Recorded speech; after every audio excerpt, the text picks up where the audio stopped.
Good morning, everyone. I'm John Zemko. I'm the Regional Director for Latin America and the Caribbean at the Center for International Private Enterprise. And we're delighted to present this panel today as part of our series that we call The Future of Work.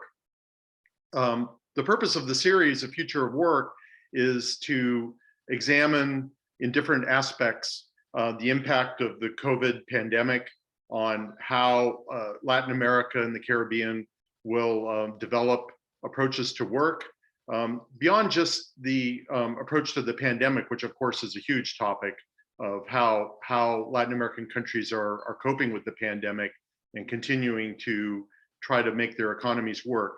But it's looking beyond the pandemic as well to how this will change the way we in the region work in the future, and hopefully how we address some of the long-standing issues that stand in the way of development in the region as they've been expressed through the pandemic, but also how we will be looking at them, post-pandemic. So it's my great delight to welcome the Bush Institute team as part of this series. CIPE has had a long-standing relationship with the Bush Institute on developing approaches for Central America, not only to the pandemic, but to broader issues. We've been working with them for some years. And so we're delighted to invite them and present their team to run this panel discussion on digitalization in Central America. So I'm going to, without further ado, I'm going to turn the panel over to Jenny Villatoro to introduce the Bush Institute. Thank you very much and welcome. Hello and welcome everyone. My name is Jenny Villatoro and I'm an associate with the Bush Institute SMU Economic Growth Initiative. And so briefly this morning, I'll give you an introduction of the Bush Institute in case you're not familiar, and then an overview of our digital strategy for the Northern Triangle. So just really quick, the Bush Institute, let's see if that'll let me go. There we go. So we're really driven by our principles in action to advance ideals that sustain this great country. It's a strong and compassionate country, economic and political freedom, and less government dependency. Our mission statement is to engage communities in the United States and around the world by developing leaders, advancing policy, and taking action to solve today's most pressing challenges. And we do that through our impact centers, which are domestic excellence, global leadership, and our engagement agenda. And so briefly, one of our programs that we have is the Central America Prosperity Project.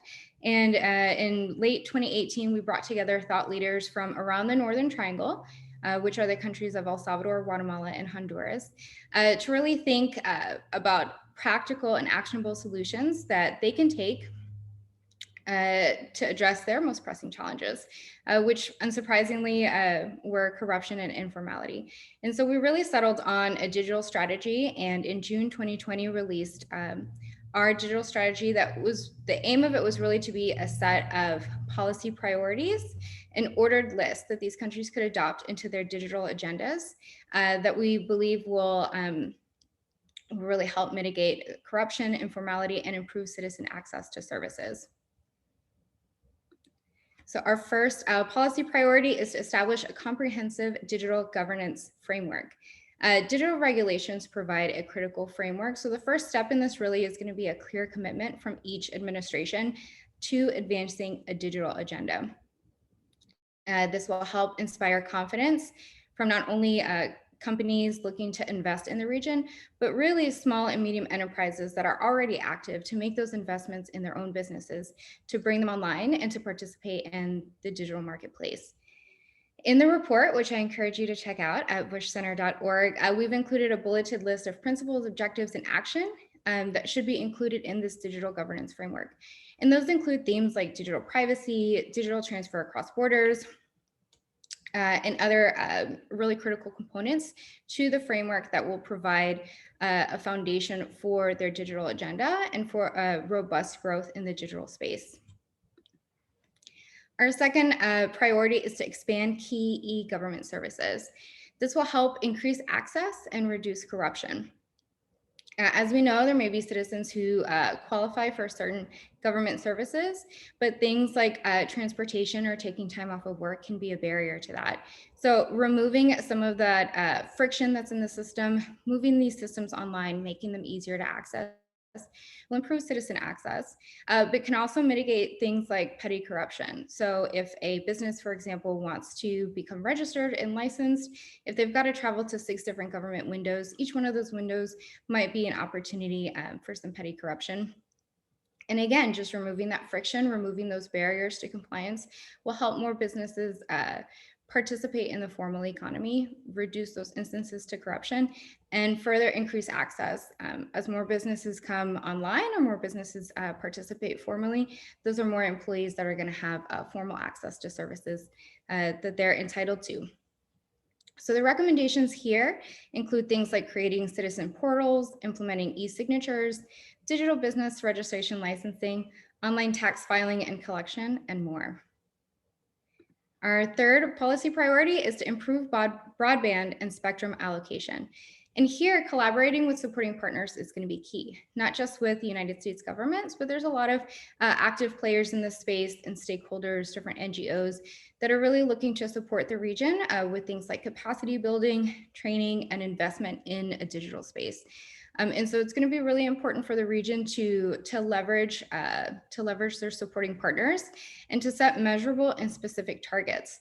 As spectrum and broadband allocation is reallocated and hopefully improved, those things can be measured by broadband speeds, by how many citizens have subscriptions to internet or broadband service, and other metrics such as like how many students have access to broadband through the public school system.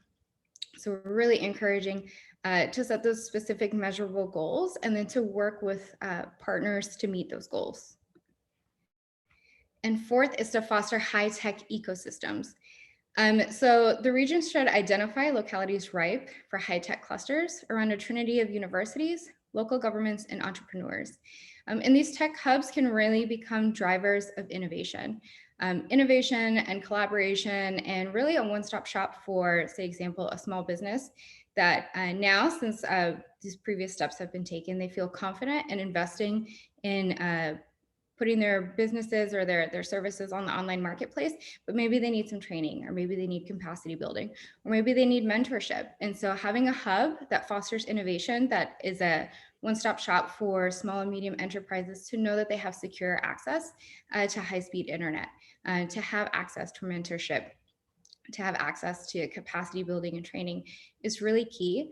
And it can also provide an opportunity for tech innovators that are already innovating in the space to collaborate with traditional industries such as agriculture to move everybody forward. And last but certainly not least is to invest in a digital ready workforce.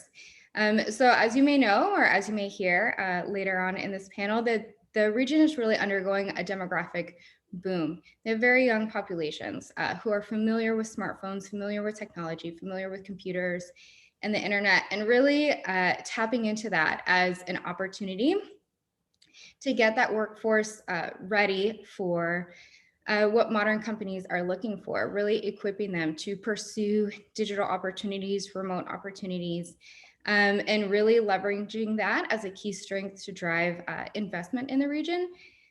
Is going to be important, and it's going to be important for a multitude of reasons, but also to help mitigate some of the out-migration that we're seeing if we can provide more opportunities for young people in the region.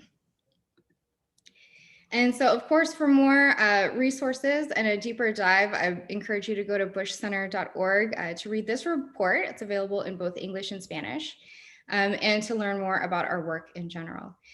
Moving on to our panelists, we have a great panel ready for you, which will be moderated by Matthew Rooney. He's the Managing Director of the Economic Growth Initiative here at the Bush Institute. And his work streams include North American economic integration and competitiveness, our Central America Prosperity Project, immigration, and domestic excellence. Matt, over to you. Thank you very much, Jenny.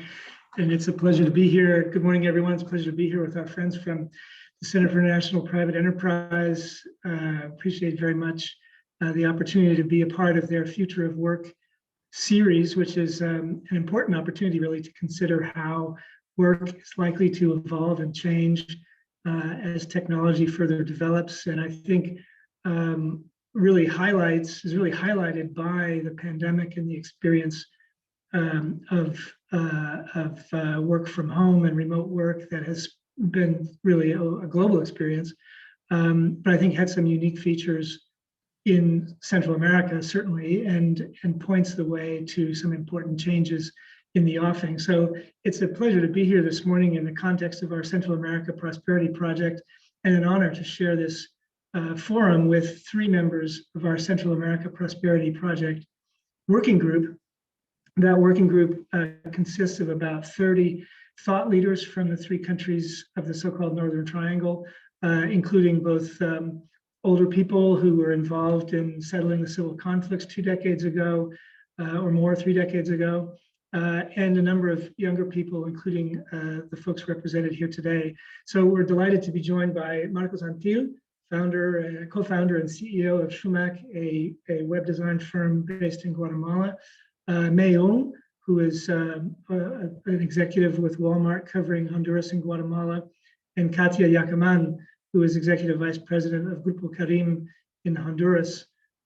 So welcome to all 3 of you. Thank you very much for taking the time to join us today for this conversation. So let me start with sort of a lightning round, a question addressed to each of you in turn.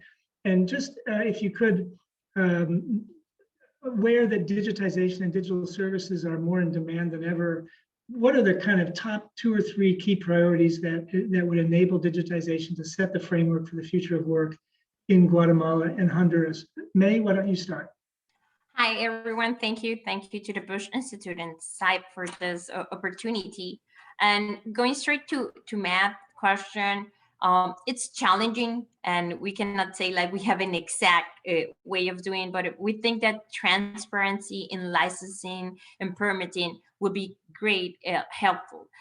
There's a big opportunity, especially since COVID. We got to realize how important it is to have a digital agenda, how important it is to have services, to have connection, and also to change our framework in order for them and for us as companies to turn into digitalization. It's an important project. I think the digital agenda, governments have made a lot of efforts about it, but we totally know there's a lot of opportunities coming on, especially because of transparency. If you have a digital agenda, or if you have everything digitalized, it will help and support that all the permits and all the procedures and everything is established, is published. All the resources or the payments you have to do in order to make it happen will be standardized, and also there will be no human contact in order to avoid any type of fees or extra steps that they provide. And also it's a cross-sectoral strategy. That's really important. The private sector cannot do this by themselves. They have to do it with the government, and the government needs the support from the private sector in order to make it happen. So for us, it is important, and in a way, as the Bush Institute has well mentioned, it's a big opportunity where we can focus all our time, energies, and resources in order to make it fair. This will promote investment, definitely, because if we have the rules, open and known and publicly known for everybody, this will give an opportunity for everybody to participate in the same way with competition, and also having straight and clear rules. That is a big challenge that we have in the region. Thanks, May. And I know Walmart is a major investor in the region, a major employer in the region. And I think Walmart should be congratulated for the vision of seeing the future of the region and its commitment to the region. And I understand, I'm sure that transparency in licensing and permitting is top of mind for Walmart as you seek to expand your network of stores. So we congratulate the company and you for that. So Marcos, what's the perspective on how to move digitization forward and set the framework for the future of work from Guatemala? Hey, Matt, thanks again for the invite and to the Bush Institute. It's always an honor to be able to share with you and the Central American Prosperity Program. I think it's an awesome program. And I'm very happy that we're focusing again on Central America. I think in addition to what May was saying about licensing, definitely we need some protection around the intellectual properties, because this is one of the main things that companies want to ensure that it's protected before they come into another country. But also, I think the most important aspect of digital or remote opportunities, it's really the access to internet. I think this is a priority, especially in Guatemala. And one thing, Matt, is that in Guatemala, for example, and I think also the cases in Central America, the infrastructure or the telecommunication infrastructure is already there. We have towers all over the country. We even have towers where there's no electricity or there's no running water. So that infrastructure already exists. And I think that what our telecommunications company need to do is eventually open that up, because it does create a win-win situation for all. Telecommunications company can have more users, the people have more access to what I personally call the highway of opportunities, and for the country to be able to collect more fiscal contribution. It's again really very simple, and so that's important to open up those channels. And the other thing very important, which I think most of us would really agree on, is education. Education. This is the most assertive way to empower people so that they can reach their full potential. And so I think with these items, we set up what can be a very successful way for these remote opportunities and take advantage of them. Again, additional to what May was mentioning. Yeah, thank you, Marcos. And I might just say, if you don't mind, Marcos, to everyone, putting a little plug for your book. Marcos published a memoir of his experience as an immigrant to the United States and an entrepreneur. It's called Migrante. And I bought my copy on Amazon, and thanks to COVID, I haven't been able to meet with Marcos personally and get him to sign it, but I hope to do that. I hope to do that soon.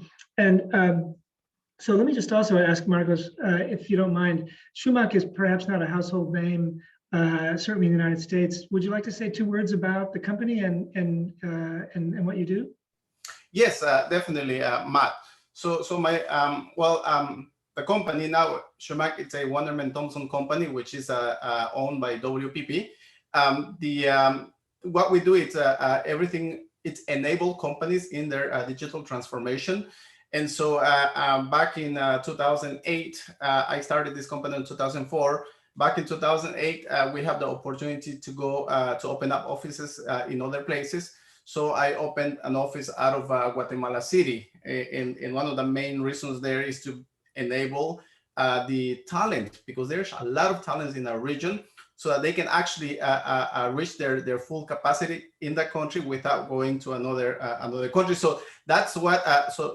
Again, we enable companies in the transformation for digital transformation, and that is not only companies, organizations, even governments. We work with the U.S. Government. We work with the Spain government and other countries and different vectors. That's what we do. I have a team of amazing engineers, software engineers out of Guatemala City, also out of Colombia, and now we're going into Peru very soon. So that's kind of what we do. It's a remarkable story. For anybody who thinks the American dream is dead, just read Migrante, and you'll see that it's not. I also call it the Guatemalan dream, which is a Central American dream, which is a Latin American dream. Well, I'm delighted that it found a place, a permissive place to grow in the United States.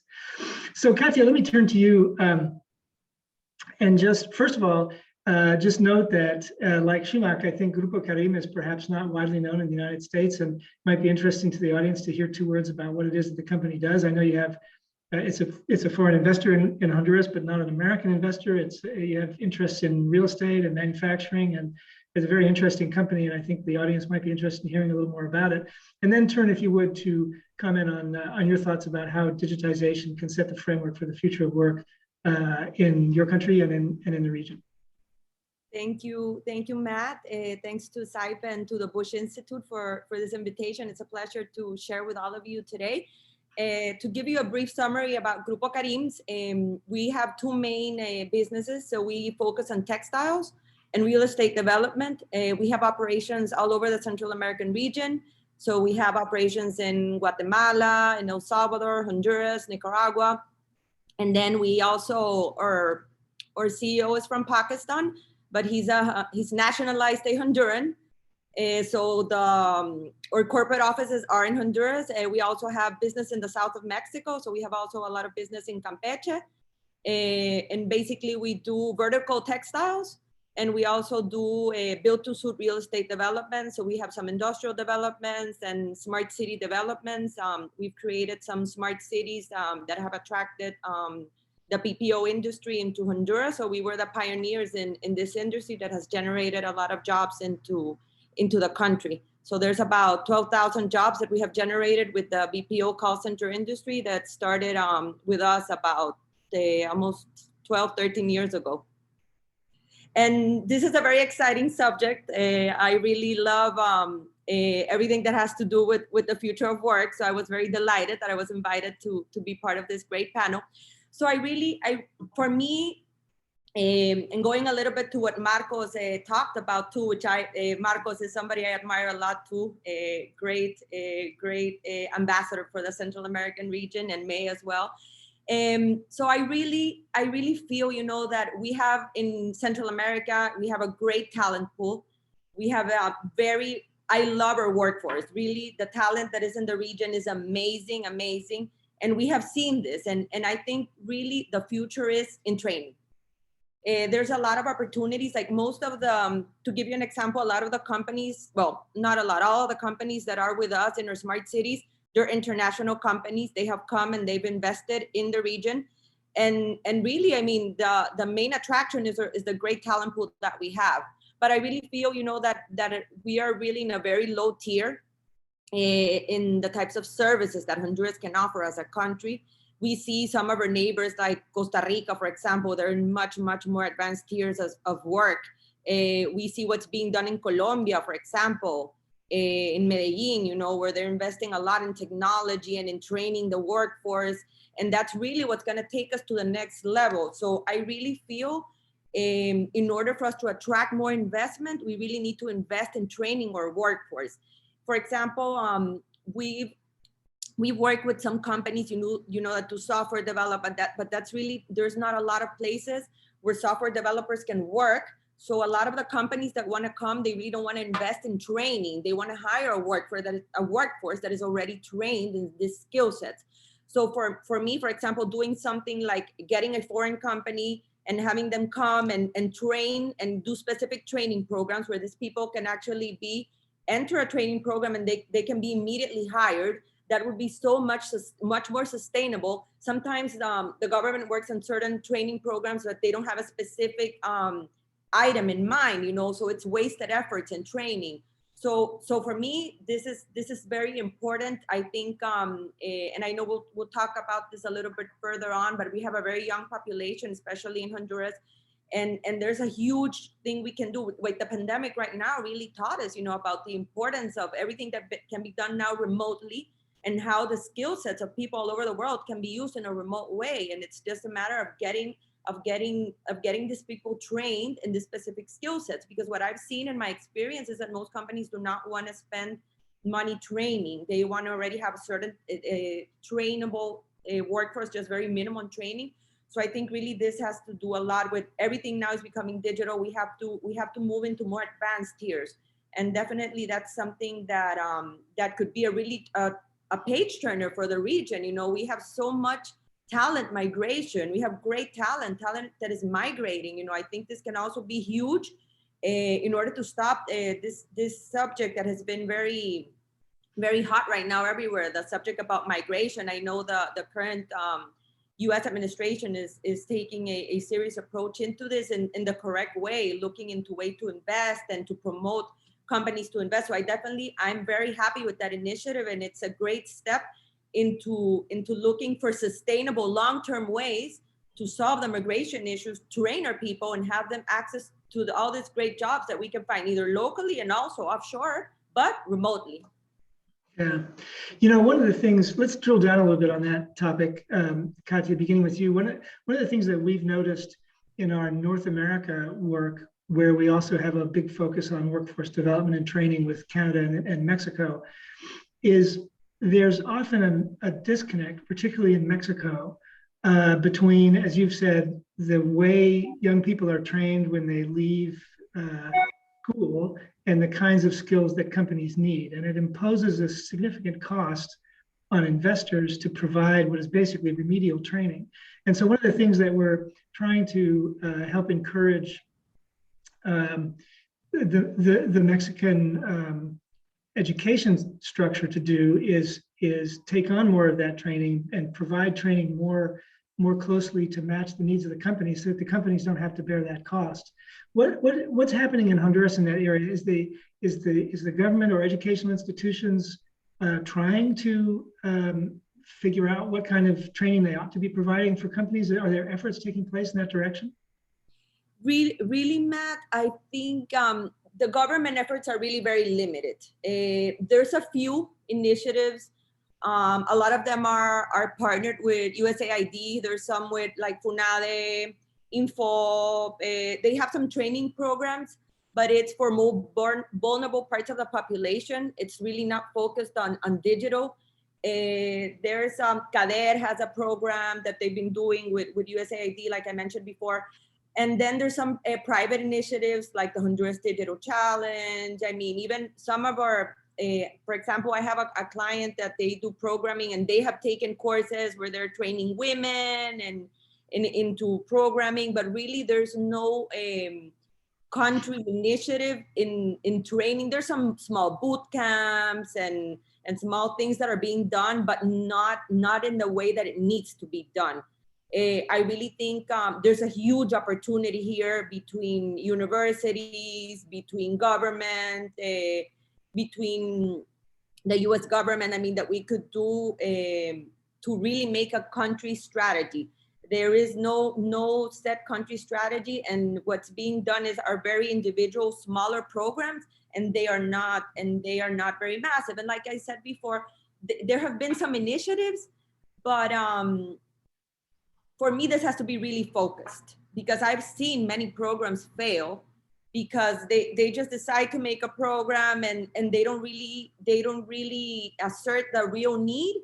So then at the end, what do you want about a program? That people are hireable, right? That you can get a talent pool of people that then you can hire, that can be really inserted into the workforce. But some of these programs, they're not really thought out very well. So it's wasted training. So really, I feel that there's a lot to do. I see it as a huge opportunity. For me, it's a huge opportunity. There's really a lot to do, and we don't want to fall behind. We see. For me, this is key. Honduras cannot fall behind. We're in the fourth industrial revolution. Everything is about digitalization. Everything is about technology. Everything has changed. Marketing has changed. Customer experience has changed. Digitalization has changed. Everything has changed, and we definitely cannot fall behind. The way we did things before is very different than how we do them now, and COVID came to teach us that. And I think even the US wasn't ready, and worse us. It was everybody had to step up in terms of becoming more digital to survive, and it was good because it definitely took us into the next step. But we really need to do a strong country strategy, in order to reach a huge amount of people, train this young workforce that we have, and really, even like I said before, even some people that study this in the university, they don't have a place to put their work to use, so they end up working in this skill set that they learned. So I think there's a lot of room to grow here, Matt, for sure. Yeah, and this challenge of ensuring that the training institutions of the country produce the kind of workforce that the private sector needs. That's a permanent challenge. The United States struggles with it as well. And you know, we have a structure in place to provide that kind of training that's basically designed on the post-war industrial model, and is really working hard to transform itself in the ways that you've just outlined. So it's a challenge where there's some interesting models available in the United States, and many American institutions are looking to Europe, actually to Germany in particular, for very effective models of making sure that when young people graduate from school, they have the skills and they maybe even have a job identified, and it really helps that kind of a transition from school to work. So let me turn to you, Marcos, and comment from, if you would, from the Guatemalan perspective. Is the experience similar? Does Guatemala have any lessons learned that it could share with others? Yeah, definitely. Matthew, I think Kathy was noting something that it's extremely important. I think enablement it's vital. It's something that it's set the base for being able to leverage and take advantage of these digital opportunities. I think the other thing that I can express based on experience is that we also need to focus on the people themselves to be able to know what their value is to the companies coming to do the recruitment, because it goes to talking about cultural changes or innovation, because you do have to have a different mindset. You have to have a mindset that it's a global mindset. You have to be able to be on time. In Guatemala, we have something that is embarrassingly called La Hora Chapina that does not exist outside. And it will, just remember on this, Matt, as we all companies know, is that when we work with a company, let's say like Walmart has hundreds of other companies wanting to do what we're doing around the world. And Walmart is expecting that work to be at high quality. And so in order for you to do that, you have to have that mindset in which you are competing with the best in the world. And therefore you have to be able to know how to interact. And one of the best things that, one of the things that we do not want our people to be is just follow instructions. Our value, it's here. And so if we're able to enable and stimulate the people so that they know what their value is, or the young talent especially, then when they talk to a client, doing client facing has a lot more value than just following A, B, C, D steps. That has a very low value. So the highest value is actually doing this client facing. But again, we need to focus on the people to also be able to know what their value is. The other thing also that we see, I think it hasn't been necessarily done in Guatemala or maybe in some of the countries in Central America. We need to make it easy for companies outside of our countries to be able to plug into our system so that they can hire the individuals easily and then abide by the local laws. That means pay the taxes, pay all these things. In the US, if you recall before, if I bought something from Florida, I live in Florida and I bought something from California, at the beginning, you couldn't know where to tax. In fact, a lot of those things were not taxed. Eventually, we matured such that now local taxes apply to where it comes, where you're buying it, and so on. So those things, it's already actually something we can learn from the US and apply to our countries, because right now, one of the difficulties that other companies have is actually hiring individuals at another country and trying to be abiding by the law. What ends up happening, Matt, is that the individuals are getting hired, being paid through different means of transfers that eventually don't get taxed, if I may call it that way. And that's not the citizens' fault. It's the system that hasn't created that framework. So I think that's something that's really important to set up such that these companies can come. for example, the company that we're part of, Wonderment or WPP, they have very strict laws to work with other companies, to hire consultants from other countries, because it's a publicly traded company. And so publicly traded company, they have to abide by a lot of transparency and process. And so we need to be able to make them have an easy entry to our countries and to our region. Yeah, that's a great point, especially the point about La Hora Chapin, you called it. I think that's a problem also in the United States. Employers tell me that one of the first things they have to teach young people when they come out of school is show up on time and pull up your pants, which is occasionally a problem in parts of the United States. So May, I'm happy, of course, to hear your thoughts. I know Walmart has a major employer. I'm sure your company has lots of experience in the workforce development space, so I'm happy to hear that. But also wanted to pick up a little bit on your comments earlier about transparency, and just ask, in the experience that you've accumulated in Guatemala and Honduras, where have you seen success in procedures like permitting becoming more transparent, and where do you see need for further work? Well, it's challenging. We can say like transparency is the most wanted, I think, topic right now, and it's a trend that we all want in the region.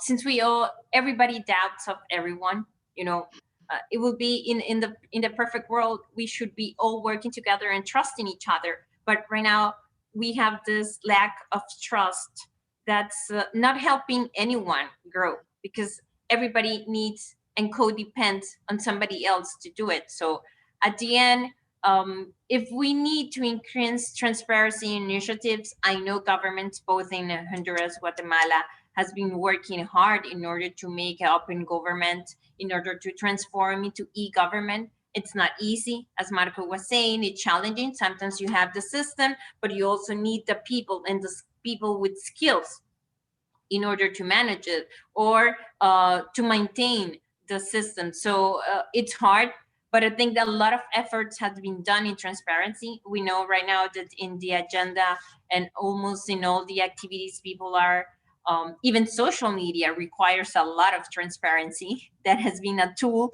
that formally it's not included, but informally everybody knows now that if you do something or somebody misbehaves, at least you will have somebody in social media get to know it and fight against it. So it's important.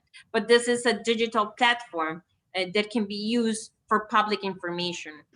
There's a challenge also that we can do in transparency, and that's where the digital agenda it's a key element in order to do it, because that way we don't have discretionality. There's a lot of discretionality and what applies, where to apply, and sometimes because you're a big company and a foreign investor, you get charged more. And sometimes because you're small and you want these things get done, they abuse from them. So I think it's important also in this to have a better and strengthened investment climate in the countries.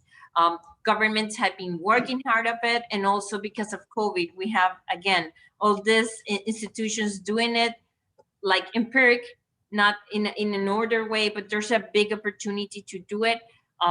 Also, a success that we can see in transparency issues is like people will get motivated, especially people who migrate because they don't trust or they don't believe in the system. This will help them feel secure that, okay, you know what, before they used to be things done this way.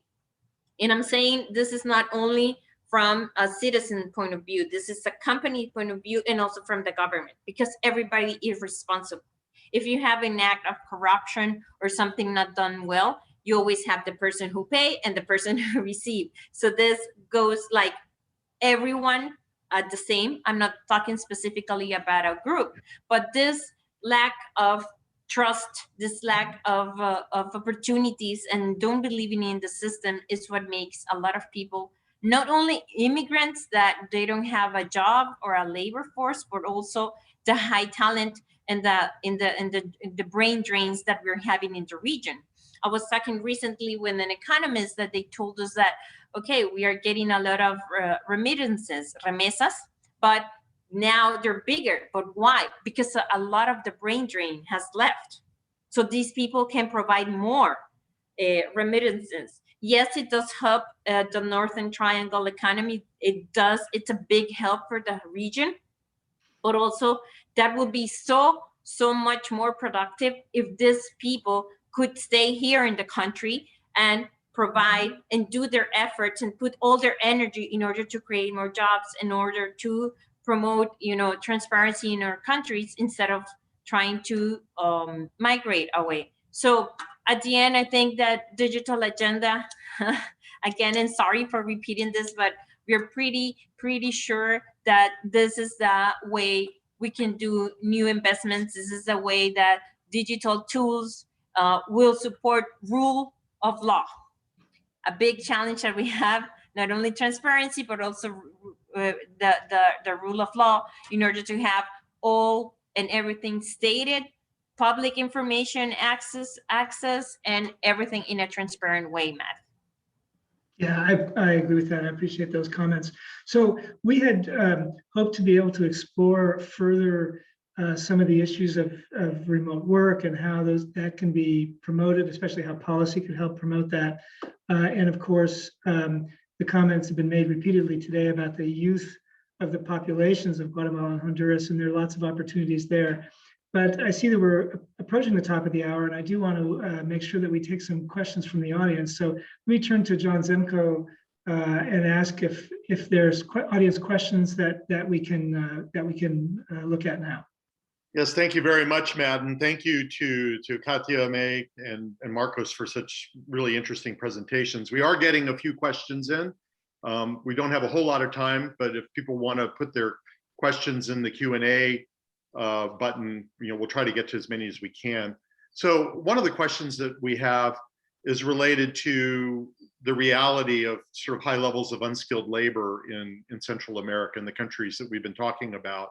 So one of the questions is about how to take advantage of a digitalization strategy with that unskilled labor force. And secondarily, let me add on this other part of the question of how do you create inclusivity outside of, say, like the major cities in communities throughout these countries.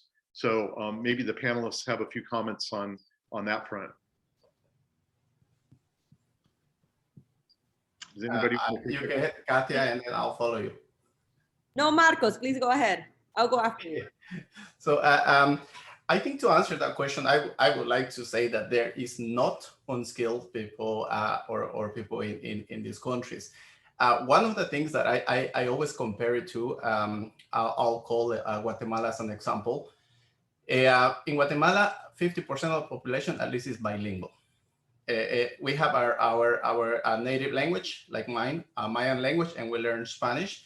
And some of us are trilinguals, and some of us are fourlinguals. And minimum, there's bilinguals. Learning Spanish is one of the most difficult languages in the world, linguistically. And so when you have someone that can learn that language and you have a bilingual, that is not unskilled.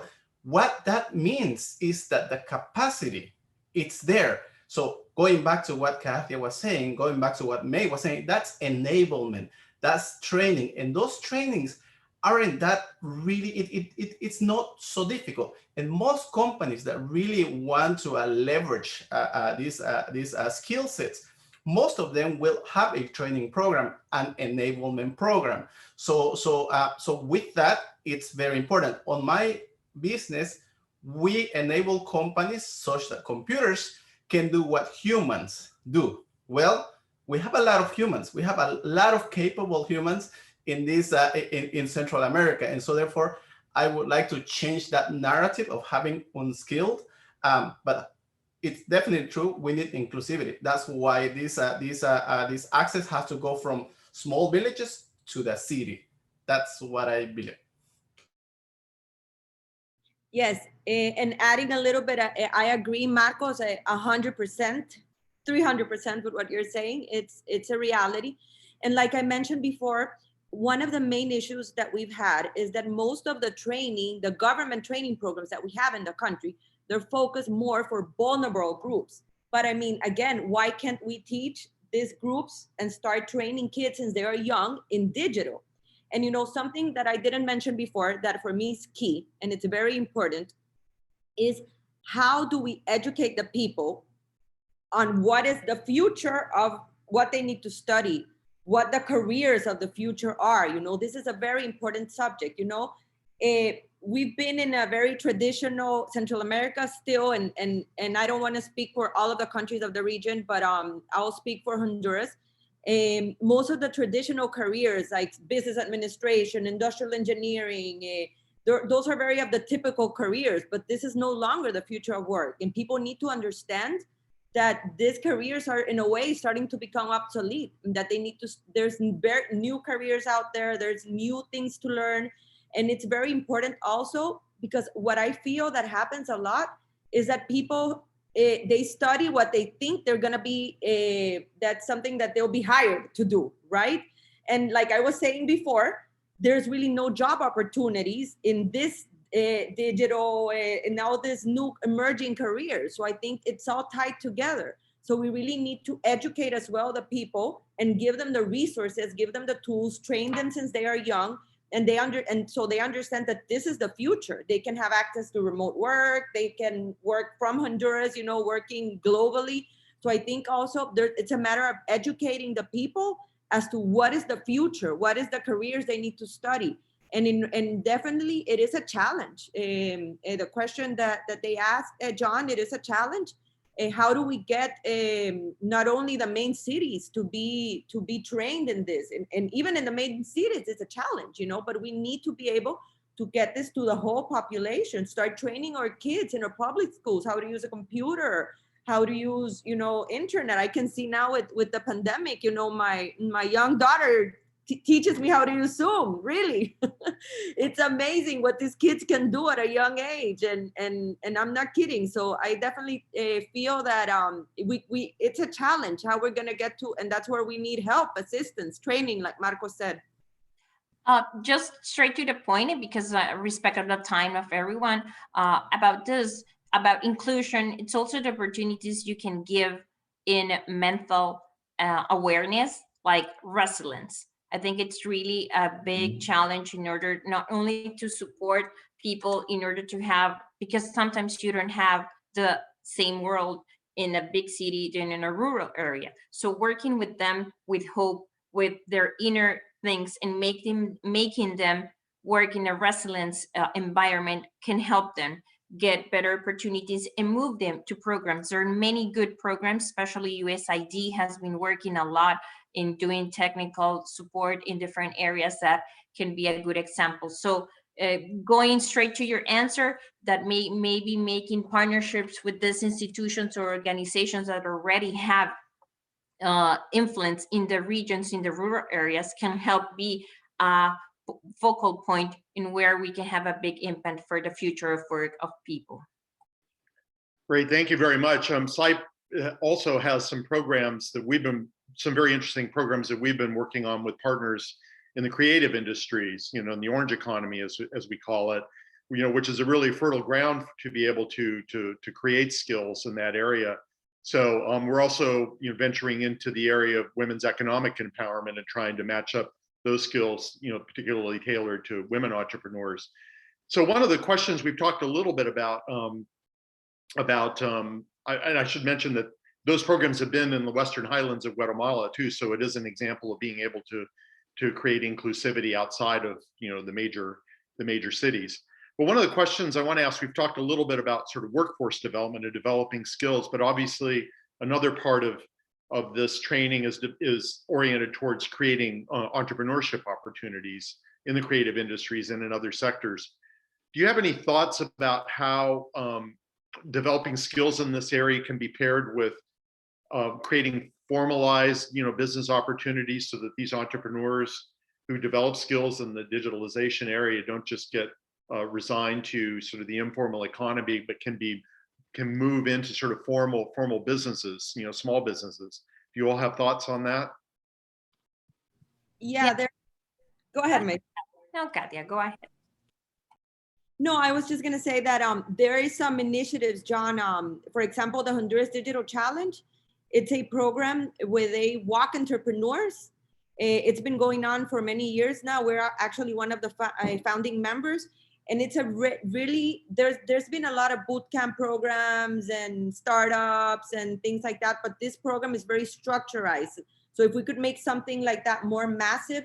The way it's done is that they people enter, and then they're trained in everything from the whole business aspect, and then they receive training from people from outside, and then at the end there's winners in different categories, and they're taking offshore, and they actually get access to angel investment, and they've been either hired by some of these companies, or they started up their own formal companies as well.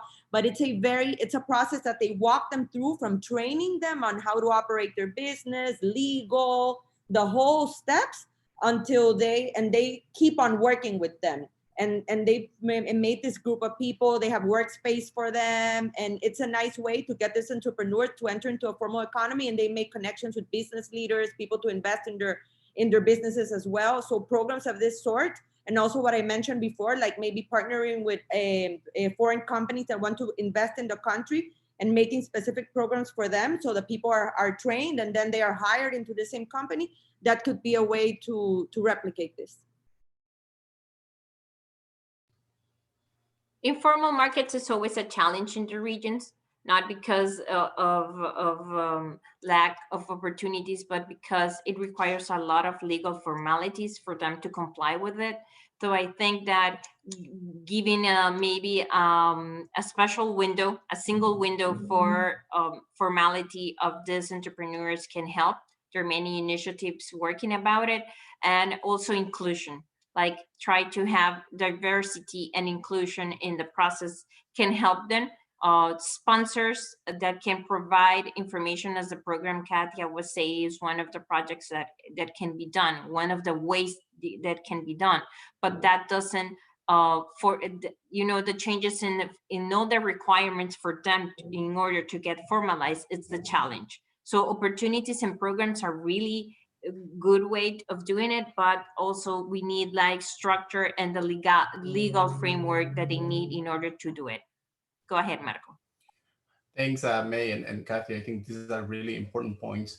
What I usually talk about informality. I think the informality exists because there is no means for someone to be formalized. And like May is saying, Kathy is saying, it's very difficult. Now, the solution that the Central American Prosperity Program brings with this transformation on digitalization, that actually really that's what the case, because once you have enabled everybody to be part of this financial system through having them be able to register their company wherever they are, not having to come through another city, either walking and so on. When you enable them, that you integrate them to the system, now they become entrepreneurs. Now they are formalized. But there, it's the countries, the states, the government. There has to be that political will that focuses on enablement of the government. For example, it's really that important. So I think the informality is it's not an issue of the individual that don't want to pay taxes. Everybody wants to do that. Everybody wants to help to contribute for the betterment of their system. And I've seen this where I come from, in the most remote areas of the country. We want to contribute so that our children are educated. But if you don't get that education and you don't have the tools, then what you have to do, John, you have to survive. And this is actually one of the things in Guatemala, for example, it's a country of entrepreneurship. The problem is that most entrepreneurs stay by themselves. It's usually, I say, me, myself, and I. That's pretty much for that. And some of them will last for about 2 years because there is no mentorship. And so we need to be able to mentor them so that they can reach that potential. But the will is there. And the informality, again, it's because there's no way to integrate to it, but it's there, and we need to leverage that. These are fantastic observations. We have more questions that are coming in, but we're at the top of the hour. We're actually past the hour. So, I want to respect everybody's time. Before we close up, Matt, would you like to make any final comments? Thank you so much, John, and thanks again for this opportunity this morning. I just want to thank my friends, participants in our Central America Prosperity Project, May and Katia and Marcos.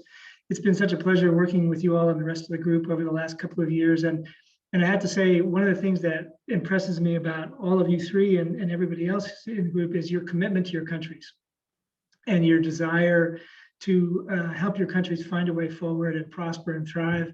And I think that is just a remarkable and really admirable thing. So I thank you for that and congratulate you for that.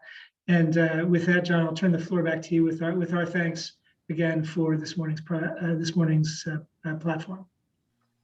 Thank you very much, Matt. Thank you to all the panelists, to May, Katia, Marcos. Thank you for participating in this. A special thank you to you, Matt, and to Jenny for cooperating with us on this. And we look forward to sort of future events. We did put in the chat how to follow us for future events on the future of work. So feel free to follow us on Twitter to get future events. Marcos, you have your hand up. Did you? Yes, I want to leave one point. If anyone in the audience is thinking about investing in a region, invest. We have talent, and I have one to prove to you.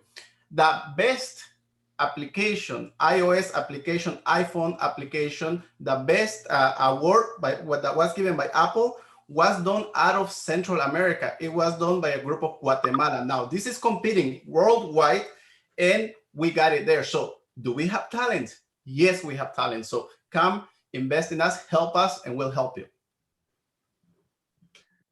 That's fantastic. Marcos, we're going to invite you to come and be a coach in some of our programming in the future. So we'll be in touch. That would be smart. Thank you very much to, Katia, you have your hand up as well. No, I just wanted to quickly say, again, thank you to CIPE and Matt and Jenny and the Bush Institute for bringing up this important conversations. The subject of digitalization is so important. So thank you so much for giving us this opportunity to participate in this great program and have this important conversations for our region and our countries. So thank you, everybody, again. We consider this to be an ongoing dialogue. None of these problems have easy solutions. So we want to for sure invite you back at a future event so we can continue the discussion and hopefully advance it. Thank you to everybody, and I wish you all a good rest of your day. Thank you, John. Thank you, everyone. Thank you, John. Thanks, everyone. Thank you. Bye.